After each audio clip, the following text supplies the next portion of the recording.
एक क्वेश्चन से शुरुआत करते हैं। इफ ए कोई मैट्रिक्स है जिसका order has order M cross three. ठीक। बी कोई मैट्रिक्स है, इसका order has order two cross N. And C has order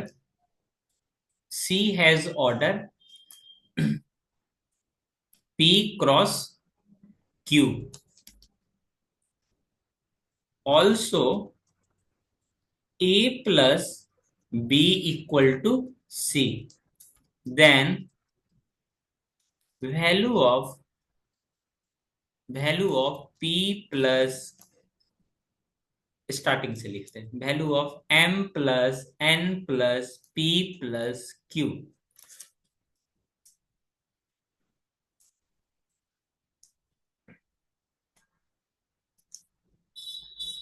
ये हो सकता है एक बार बनाने में आपको परेशानी हो सकता है, बट ये चीजें आप समझ लोगे तो इस टाइप के अदर क्वेश्चंस आप बना लोगे। और जानकारी के लिए मैं यहाँ पे लिख दिया ये चीजें। आप ये मत सोचना सर मैं तो एनडीए का तैयारी नहीं कर रही हूँ तो मुझे क्यों क्यों बताया जा रहा है। इसलिए बताया जा रहा है ताकि आपको कॉन्सेप्ट क्लियर हो। जब कॉन्सेप्ट क्लियर रहेगा तो ये सब्जेक्ट पढ़ने में भी आपको अच्छा अनुभव होगा। और साथ ही साथ जो एक्सरसाइज का क्वेश्चंस बनाओगे, जो एग्जाम देने जाओगे, तो वहां आप खुद में एकदम कॉन्फिडेंट फील करोगे। इसीलिए कुछ क्वेश्चंस कराया जाता है। ऐसा तो नहीं है मैं सारे क्वेश्चंस करा रहा हूँ, वैसे क्वेश्चन जिससे आपका कॉन्सेप्ट क्लियर हो। जैसे इसमें दो मैट्रिक्स है, एक ए है और दूसरा बी है। दोनों को आप तभी ऐड कर सकते हो जब दोनों का ऑर्डर सेम हो। तो पहले वाले का ऑर्डर है m क्रॉस थ्री और दूसरे का है 2 क्रॉस n। तो ये दोनों का ऑर्डर इक्वल होना चाहिए, तो निश्चित तौर पे m का वैल्यू कितना होगा? 2। m का वैल्यू 2 होना चाहिए। n का वैल्यू कितना होगा? 3। Sorry sorry. तो ये ऐड करने पे कौन सा मैट्रिक्स बन रहा है? तो बोलोगे ये ऐड करने के बाद सी मैट्रिक्स बन रहा है। सी मैट्रिक्स का ऑर्डर क्या है? ये है पी क्रॉस क्यू। बोलोगे हाँ सर कुछ तो समझ में आया, आगे का भी समझ में आ जाएगा। अब देखना ये जो एलएचएस में है, एलएचएस में जो मैट्रिक्स है ये किस ऑर्डर का है? ये 2 क्रॉस 3 का है। तो निश्चित तौर पे दो मैट्रिक्स अगर इक्वल है, इट मींस ये वाले मैट्रिक्स का भी ऑर्डर कितना होगा? 2 क्रॉस 3। क्यों? क्योंकि बीच में इक्वल टू का साइन लगा हुआ है। दो मैट्रिक्स आपस में इक्वल है तभी जब दोनों का ऑर्डर सेम रहेगा। तो यहाँ निश्चित तौर पे 2 और ये कितना हो जाएगा? 3। अब सबको आपस में ऐड कर दोगे तो नहीं हो जाएगा। ये हो गया m का वैल्यू, ये m और n तो यहाँ है ही। ये हो गया आपका p का value, p equal to 2, q equal to 3। सभी को आपस में ऐड कर दोगे, 2 + 3 5, 5 2 7, 7 3 10। कौन सा ऑप्शन हो गया? 10।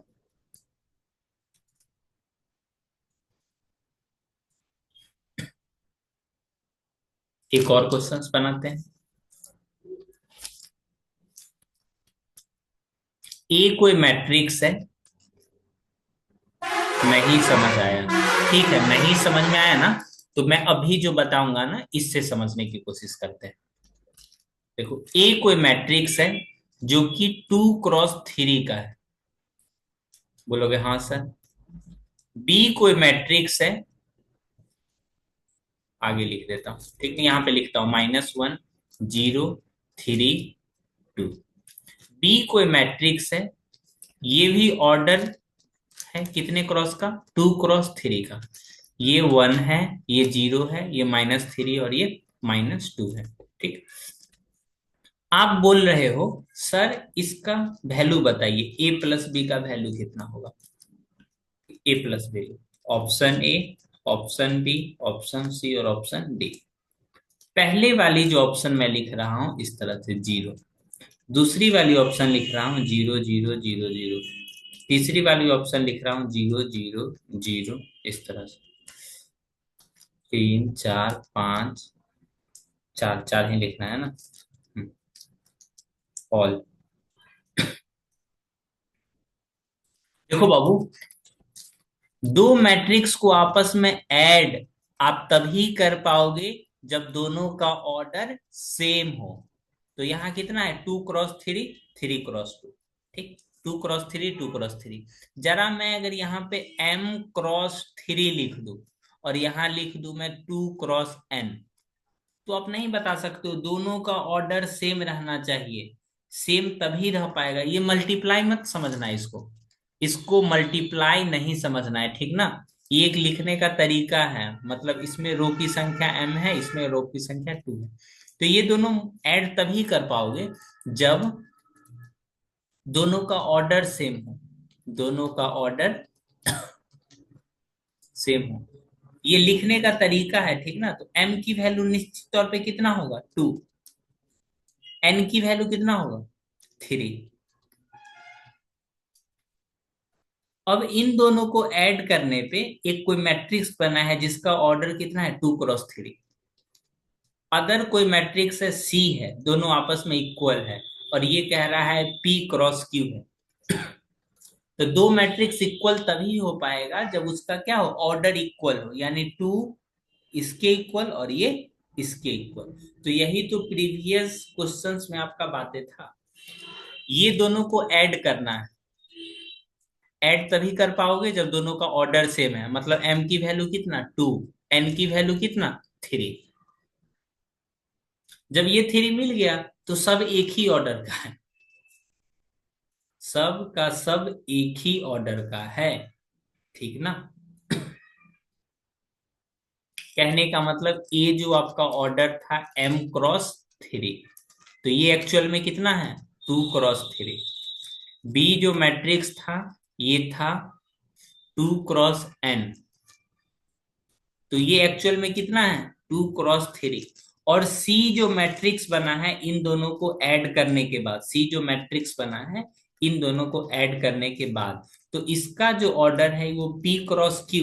ये तो क्वेश्चन में दिया हुआ है ना, लेकिन सिस्टमैटिक वे में कितना होना चाहिए, 2 क्रॉस 3, ठीक ना। तो ये वैल्यू हो गया आपका p का, p इक्वल टू कितना हो गया, p इक्वल टू 2 हो गया, q इक्वल टू कितना, 3 हो गया।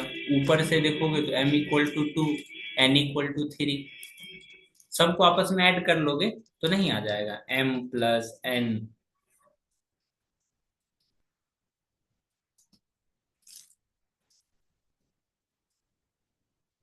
अब समझ में आया वंदना, अलका।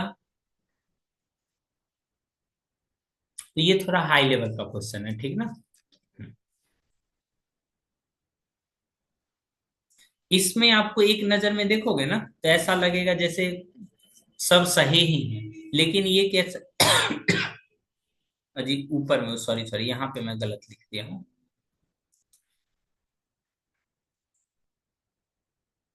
यहाँ लिखना है 2 क्रॉस 2 और यहाँ लिखना है 2 क्रॉस 2, ठीक है। तो ये वैल्यू ऑप्शन हो जाएगी।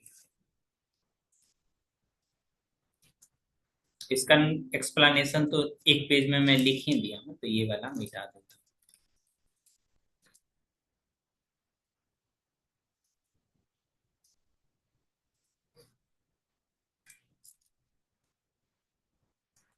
मल्टीप्लीकेशन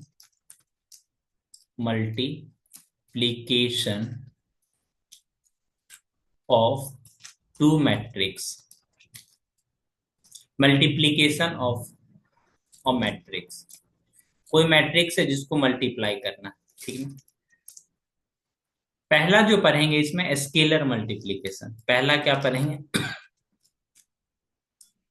स्केलर मल्टीप्लीकेशन,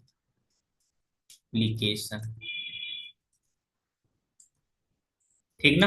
पहला क्या पढ़ेंगे, स्केलर मल्टीप्लीकेशन। स्केलर मल्टीप्लीकेशन कहने का मतलब अगर कोई मैट्रिक्स इस तरह से लिखा हुआ है जैसे A B C और D, इसको कोई नंबर से मल्टीप्लाई करना है, जैसे कोई अल्फा नंबर से मल्टीप्लाई करना है, तो ये अंदर जितना एलिमेंट रहेगा ना सारा में मल्टीप्लाई हो जाएगा, A alpha, B alpha, C alpha, D alpha.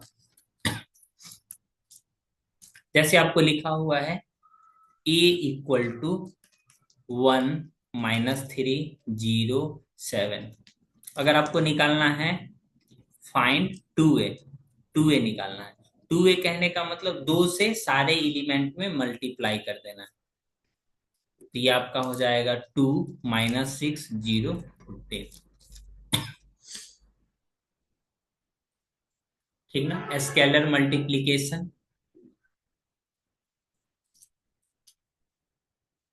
इसका प्रॉपर्टीज भी देख सकते हो, हालांकि ये मैं प्रॉपर्टीज आगे भी बताऊंगा। A+B दो मैट्रिक्स है, ठीक ना।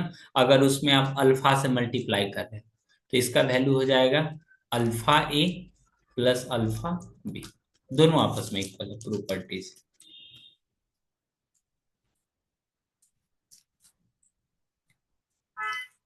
जैसे इफ फाइंड A+B 2a+b, ठीक ना। If A equal to 1 0 1 2 and B equal to 2 0 0 1, ठीक है। आपको ये वाली वैल्यू फाइंड करना है ना।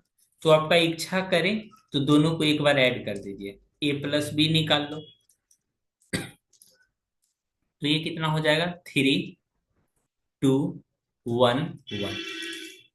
अब 2 से मल्टीप्लाई करना है तो 2 से मल्टीप्लाई कर देंगे, तो ये हो जाएगा 6 4 2 2। लाइट कट गया।